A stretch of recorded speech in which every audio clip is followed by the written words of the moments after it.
Cette vidéo va vous offrir deux possibilités. La première, découvrir plein d'options de la timeline, des choses vraiment assez intéressantes. J'ai tapé dans le micro, ça commence très mal.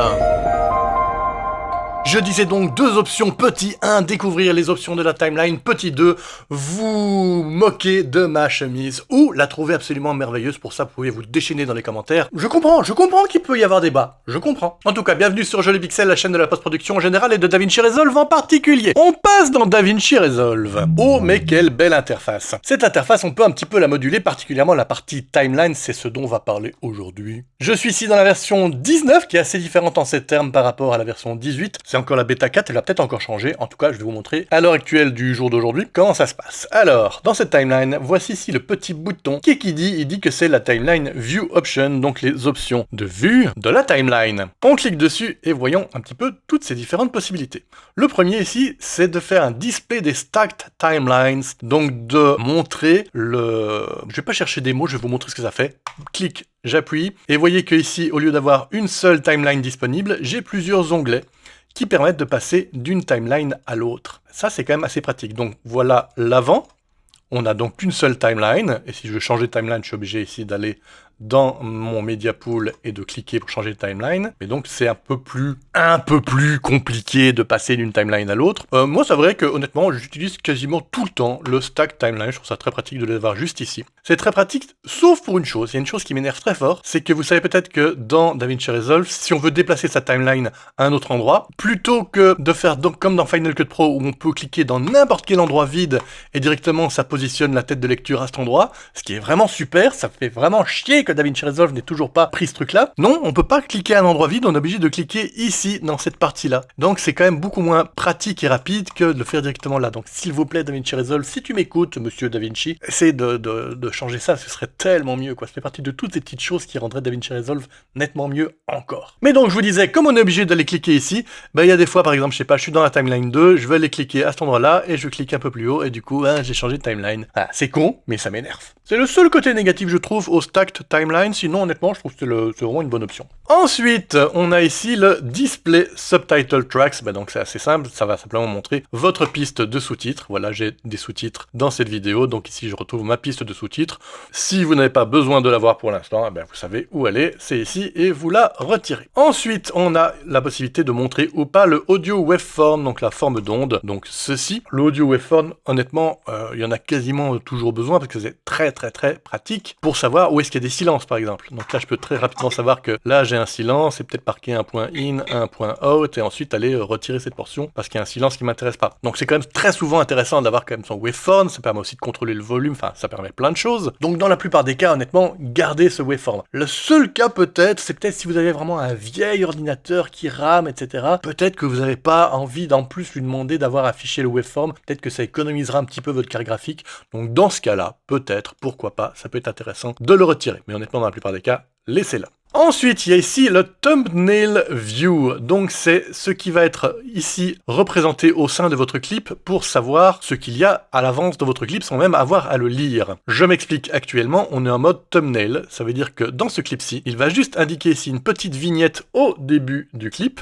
et une autre à la fin, c'est-à-dire la première image du clip et la dernière image du clip. Pareil, première image du clip, dernière image du clip. Ça me permet déjà d'avoir une idée de ce que contient ce clip. Mais il y a d'autres possibilités de vue, on a également ici le mode film strip. C'est-à-dire que là, il va carrément montrer, là je vais un petit peu zoomer dans la timeline, il va carrément montrer un ensemble d'images qui sont contenues dans le clip. Donc c'est vraiment comme si on avait plusieurs vignettes comme ça, une à 1 seconde, 2 secondes, 3 secondes, et donc on voit comme ça un petit peu le déroulé. Donc on peut avoir une idée comme ça plus rapide pour aller chercher un endroit précis de son clip. Donc c'est quand même pas mal. Et enfin, la dernière option, c'est la version none, c'est-à-dire là on montre rien du tout.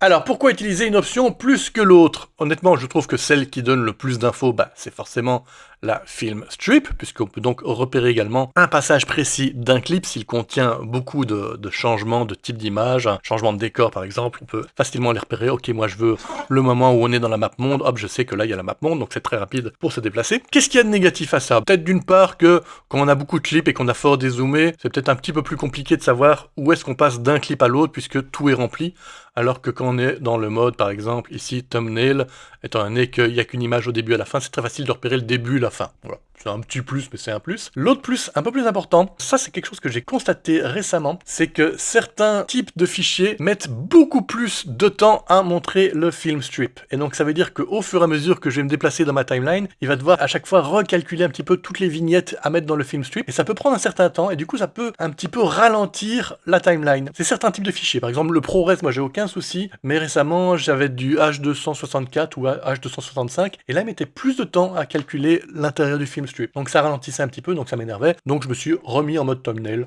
À vous de voir ce qui convient aux performances de votre ordinateur et ce qui convient également à votre type de fichier utilisé. Ensuite, qu'est-ce qu'on a d'autre? Le Viewer Background, ça c'est tout nouveau, ça vient d'arriver dans DaVinci Resolve 19. Donc c'est en gros la couleur de fond de votre viewer. Donc actuellement ici j'ai mon viewer et on voit que la couleur de fond c'est noir. Alors c'est quoi la couleur de fond? C'est par exemple si je vais ici cliquer sur ce clip là, je vais ouvrir mon inspecteur et je vais dézoomer. Actuellement, la couleur de fond, c'est noir, donc même si en fait mon image ici est plus petite que mon cadre de timeline, le fond est indiqué comme noir. Par contre, si je choisis ici Checkerboard, ça me montre ici un checkerboard, donc un oiseau qui joue aux échecs.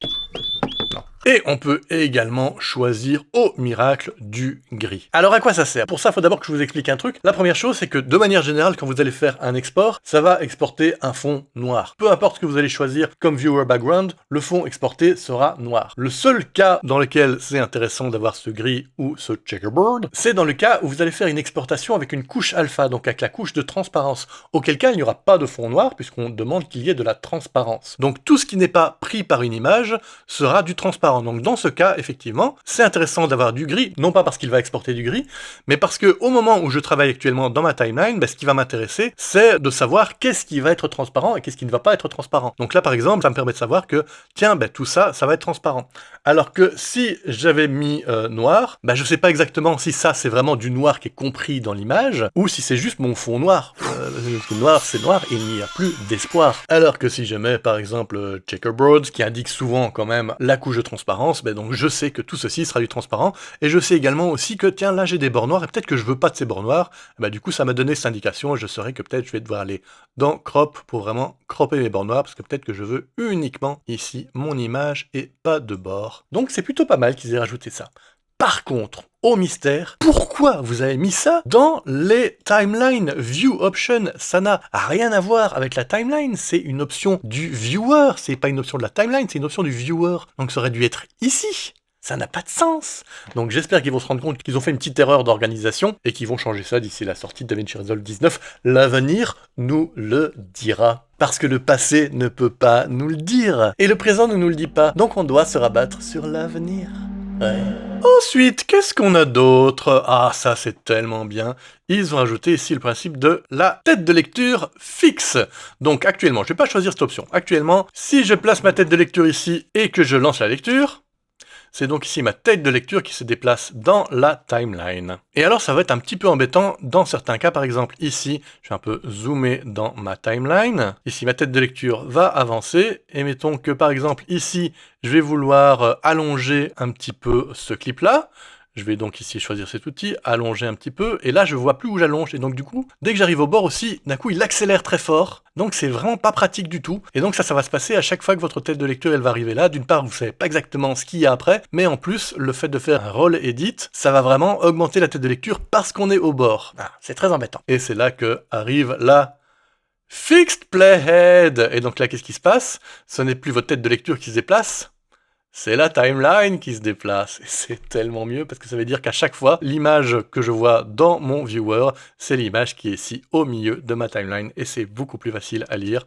Ça veut donc dire aussi que dans mon cas précédent, voilà, si je veux arriver ici à allonger ce clip-là, pas de problème, dans tous les cas, je vois bien ce qu'il y a après, et je peux me déplacer sans qu'il y ait une vitesse exagérée. Donc c'est vraiment beaucoup mieux. Sauf un petit détail. Voilà, un petit détail important. Là, je vais revenir à une tête de lecture pas fixe, et donc ce qui est bien dans cette tête de lecture pas fixe, c'est que je peux donc déplacer facilement ma tête de lecture simplement en cliquant en haut. Bon, c'est dommage que c'est en haut, je préférerais que ce soit en bas dans n'importe quelle zone vide, mais bon, ça je l'ai déjà dit. Mais en tout cas, c'est vachement pratique pour déplacer très rapidement sa tête de lecture à un point précis. Par contre, quand on est dans Fix Playhead, eh ben ça ne marche plus. C'est très embêtant. Parce que la façon de déplacer non plus sa tête de lecture, puisque la tête de lecture est fixe, mais sa timeline, c'est d'aller ici, dans cette partie-là, de cliquer et de déplacer sa timeline. Et j'avoue, je trouve pas ça super pratique. Je préférais largement, de la même façon que pour une tête de lecture pas fixe, cliquer et automatiquement, on dirait que cette partie-là, elle se retrouverait automatiquement projetée là. Mais non, à la place, on est obligé de faire soi-même le déplacement et je trouve ça vraiment honnêtement beaucoup moins pratique, beaucoup moins intuitif. Donc un peu dommage. Ce qui fait que du coup, moi j'arrête pas de zapper entre l'une et l'autre. Alors il y a un raccourci clavier qu'on peut mettre dans le gestionnaire de raccourci clavier pour passer d'un mode à l'autre, mais actuellement, il ne marche pas. En tout cas, moi j'ai pas réussi à ce qu'il marche. Je sais pas pourquoi. C'est peut-être encore dû au fait que c'est une bêta, donc ça va peut-être être corrigé. Mais donc c'est un peu dommage parce que je suis obligé à chaque fois d'aller là et de modifier ça, alors que c'est honnêtement, j'ai souvent envie de switcher de l'un à l'autre. Donc j'espère que ça va être corrigé rapidement, ce passage de l'un à l'autre. Ensuite, qu'est-ce qu'on a? Display Non-Rectified Waveform. Vous voyez qu'actuellement, il est choisi. Là, si je le retire, qu'est-ce qui change exactement? Vous voyez ici ma forme d'onde. Je vais un petit peu l'agrandir pour que vous voyez bien ce qui se passe. Donc là, actuellement, elle est comme ceci. Si je choisis le Display Non-Rectified, elle est comme ceci. C'est-à-dire que en gros, là, on a une partie centrale et puis de chaque côté, voilà, symétrique, il y a cette forme d'onde. Alors que ici, quand je retire cette partie-là, elle n'est pas symétrique, donc on retrouve simplement un côté. Moi je trouve ça plus précis. Pour moi c'est plus clair en fait de me dire, ok voilà, j'ai pas de volume, là j'ai un petit peu de volume. Ça me semble beaucoup plus clair. Ceci,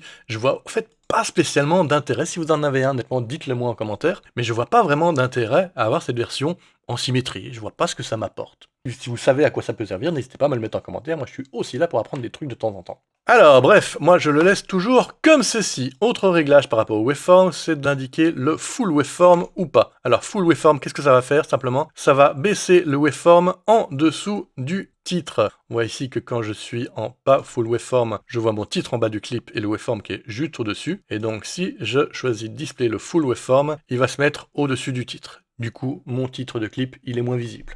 Je ne vois aucun intérêt à utiliser cela. Honnêtement, je ne le mets jamais. Ensuite, il y a ici Display Waveform Border. Alors regardez, il va y avoir un changement, mais hallucinant. Attention, je clique.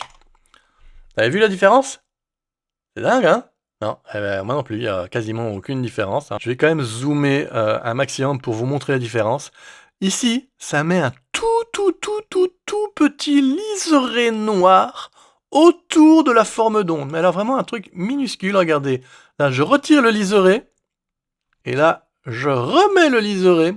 Vraiment, ça c'est vraiment l'option qui sert à rien, quoi. Ça ne se voit pas du tout. D'une part, je vois pas vraiment l'intérêt d'avoir quelque chose qui marque la distinction, parce que de toute façon, on a un fond d'une autre couleur, donc quel est l'intérêt? Mais en plus, il est tellement petit qu'on le voit pas. Donc vraiment, ça c'est une option à la noix. Alors qu'il y a une autre option qu'on préférait largement, c'est s'il vous plaît, DaVinci Resolve, donnez-nous la possibilité de mettre cette forme d'onde en une autre couleur, ou de changer la couleur de cette barre de volume. Parce que ce qui est très pénible, c'est, voyez ici, si je monte le volume, je vois plus ma barre, et pour peu qu'il y ait du volume assez haut tout le long, il y a un moment, je vois plus ma barre. Si vraiment j'ai du son un peu partout, mettons que je zoome ici très fort, voilà, il y a un moment où je vois plus ma barre, quoi. Il suffirait que cette barre soit noire, et là par contre, ce serait intéressant qu'on ait des options de changement de couleur, on la verrait beaucoup mieux, quoi. Moi souvent, je me retrouve à rechercher un petit peu, elle est où ma barre, nom de Dieu? Ah oui, ok, elle est là. C'est très pénible. Donc très bizarre. Il nous propose des options de choses absolument inutiles, et on n'a pas des options absolument indispensables. Donc il y a encore des fois du petit travail à faire sur DaVinci Resolve.